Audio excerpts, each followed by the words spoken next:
I know that's one of his treasured possessions. It's a beautiful thing. Now, along with how do you get into the PA, by the way? How do you get into the business of public address?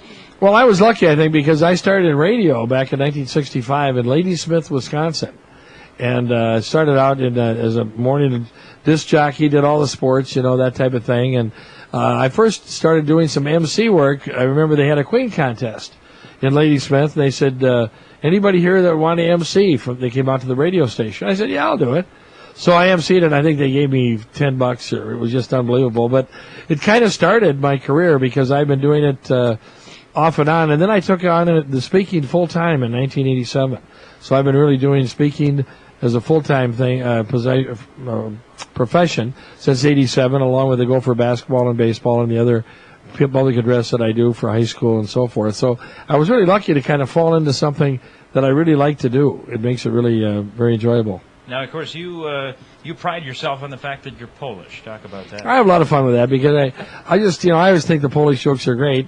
And a sense of humor today, especially, I think is so important.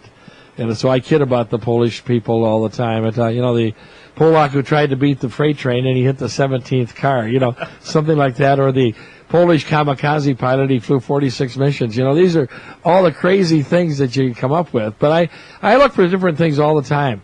All types of stories. People send me stories. They'll call me up with a new joke, and I try to make some up. I'll read the paper and look to see what's current and to see what I can throw out there. So it's been it's kind of a challenging thing, but at the same time, it's, as I mentioned earlier, I think I've been very lucky to do something that I really enjoy every day. Well, and I was just going to say that part of what you do is the fact that you love what you do, and I think Sid and I could say the same for what we do, but how lucky are we, I guess we could say, to do something that we get up in the morning and we love, and it's not really a job. Yeah, I agree 100%, and no 2 days are the same. And I think you guys might have the same deal.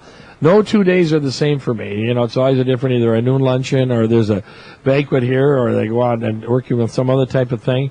And I think that's what's nice, too, because you don't really get bored because it's always something different. You meet new people all the time, and I guess that's something I've always enjoyed. And I think the fact that I was in radio really helped me a lot because I got to meet a lot of my heroes along the way. The days of Stan Musial, Gordie Howe, Sam Snead, Vern. I worked for Vern Gagne. I was the ring announcer for 5 years on the AWA.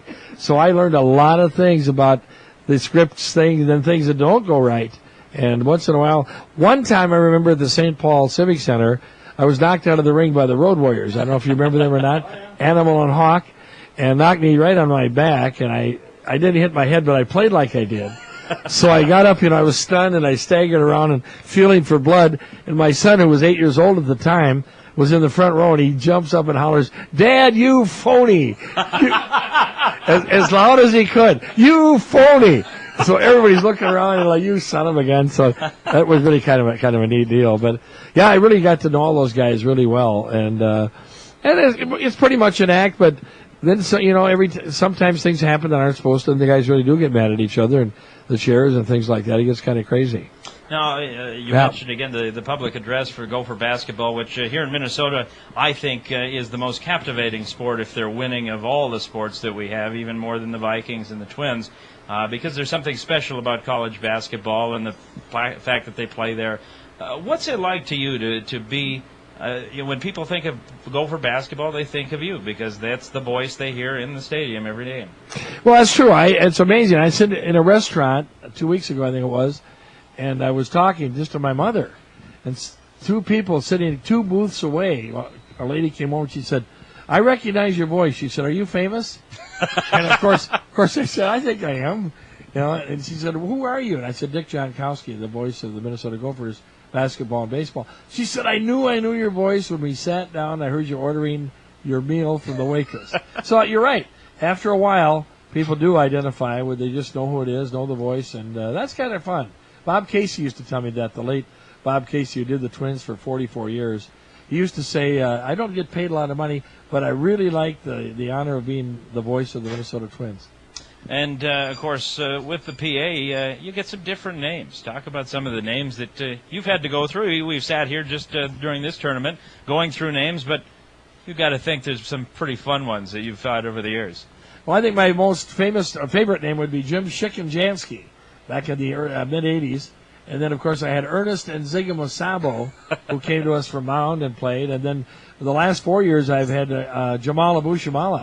And, of course, I did his games at Shakopee for 3 years. So I love it. Everybody says, why do you give him that extra shot? But I always did. Shamala, Abu Shamala. Give him a little extra shot all the time. And he was fun to do. So I'm going to miss that name this year. I've got Hoffarber that I can have some fun with. And hopefully there'll be some recruits coming in that I can do some more things with. We'll wait and see. But yeah, I look for that name thing, even on the visiting team. If there's a name where you can do a little emphasis, it's kind of fun. I remember over the years, a couple of notes. We had Clark, and then we had Quincy Lewis. And I remember they went in at the same time. And Lewis and Clark in from Minnesota, that kind of thing. Yep. And then I had Martin and Lewis one time when we had Cannell Lewis and Bob Martin. So Martin and Lewis. Yeah, there are a lot of different scenarios that you're able to come up with. And now the last couple of works, you've gotten to work with Tubby Smith, who's a national championship basketball coach. And I know you do something special with him before the games. We have a ritual where I tell him a joke, a short one-liner before every game, and he just loves that. He loves to laugh, has a great sense of humor. And I told him the first joke I think I told him was, I said, my wife just ran away with my best friend, and I sure miss him. He just loved that. And then I said I was dating a homeless woman, and he said, well, how's it going? I said, great, you can drop her off anywhere. Just crazy stuff like that. But he really eats that up, and he said it kind of relaxes him before the game starts, and then he's able to kind of coach a lot easier. He always tells me anyway. Funny for a guy that wasn't able to relax a whole lot before he got here, coaching in Kentucky. Probably nice for him to ease up a little bit. So this is Dick Jonkowski, by the way. We've got you on camera, have been for a while. I see that. It's wonderful. I always like to be on camera when I can. Dick, for those that are still listening out there, we'll always see your head's in the way there. Oh, well, I have my bald head in the way. Yeah, me and Dick belong together. Look at those. We're two of a kind there. There we are. Say maybe we can get some emails from people if they happen to be listening. If they happen, we've got one in right now. Somebody sent you an email? Somebody sent us an email. Somebody might have sent you an email. Oh, that's true. We've got another whistle blowing. There's siren here at Minnetonka at Veterans Field, but unless that's the all-clear. Is that the all-clear siren? I don't know if they have an all-clear I'm not sure. siren. North of us? Okay. Yeah, north. We got a couple emails coming. Now your joke might come true about going to the Metrodome whenever there's a tornado warning because there's never a touchdown there. Yeah. You're never right. a touchdown. We did get an email. It wasn't necessarily going to your interview here, but Sam Westrick, he was saying, "Hey guys, an email from Fargo. We can't wait to have you here in a few days for the World Series. We're ready." Well, that'll be you, Dick, not Nick and I. Looking for you guys. I'm looking forward to it since it's my hometown, as you mentioned. And what's his name? Sam Westrick. Westrick, yes. Sam, come and see me at the banquet or at the ballpark. Stop and see me. I'd love to talk to you.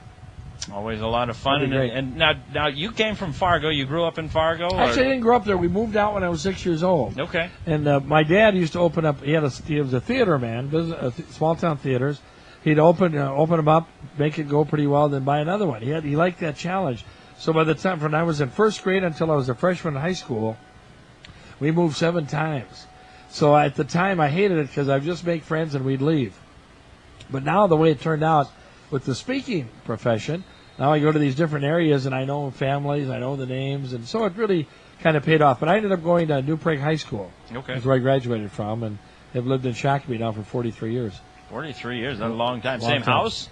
No, I started out in apartments and have been in our house since 1974. All right, and of course, because of that, I was going to mention, because from what you do in the speaking engagements, you must know an awful lot of people all over. You've made a lot of contacts in a lot of different places. That's got to be a lot of fun because everywhere you go, like you said, there's somebody you know somewhere. Absolutely, it's amazing, and it's so much fun to meet new people all the time. I love that, and they always have.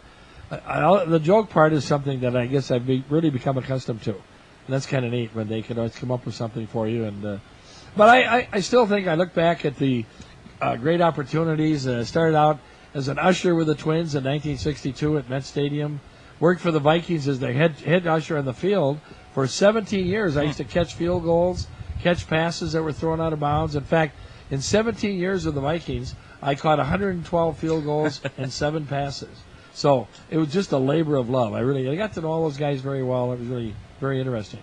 Well, as long as we got a few more minutes, they're blowing the field again, or they're blowing the whistle again. I don't know what kind of a delay or how long we're going to be, but you did the emceeing of the